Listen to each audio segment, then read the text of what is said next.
It was almost 9 years ago that the Israeli government took 9,000 Israelis living in the Gaza Strip out of their homes after a government decision. But to Rachel Saperstein, it feels like yesterday.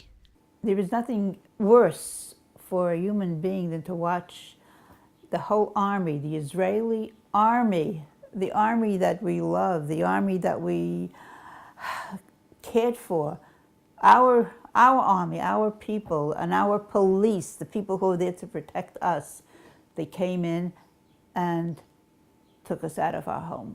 Saperstein says that at the last minute they performed several Jewish rituals of mourning.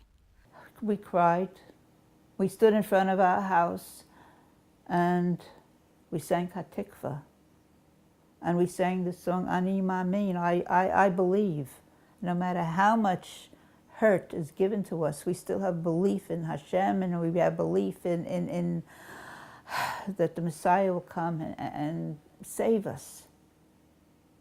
And we sang, and we said Kaddish, and we ripped our clothes, because today was a day of mourning. For the first year, she and her husband lived in a hotel room. Then they moved here to Nitzan, a temporary community of large mobile homes 18 miles north of Gaza. They had planned to stay 3 years while building their permanent home. 8 years later, we're in the middle of building our house, and we find we don't have enough money. We don't have enough money. And we're stuck. We're sitting here looking at this house. It's half built. We have flooring in there. Tiles are up in the bathroom. But all of a sudden we take a look at the amount of money they gave us and the amount of money we've been spending and the amount of money that the building company has asked for. Not their fault. Prices have gone up.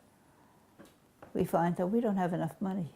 The Israeli government says they were generous with the evacuees, with most families receiving between $450,000 and $700,000, depending on how long they'd lived in Gush Katif.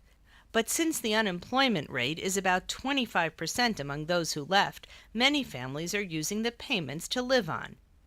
Yechiam Sharabi still has the original sign that used to hang outside his chili pepper farm in Gush Katif.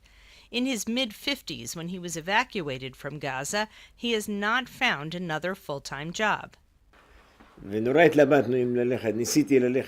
thought of starting another farm, but decided not to. You have to learn about the soil and how it works. You can't do it in 1 year or even 3 years. It takes almost a generation to learn the soil.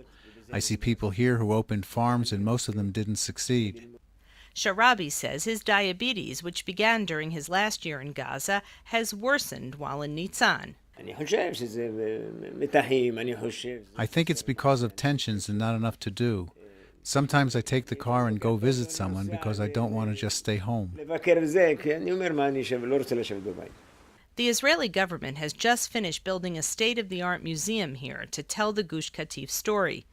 Director Mochi Peter says some 10,000 Israelis have visited in the past year. Gush Katif is part of the history of Israel. We were in Gush Katif. The government sent us there. We were there for 35 years, and we don't want this history to be erased. For the Media Line, I'm Linda Gradstein in Nitzan in southern Israel.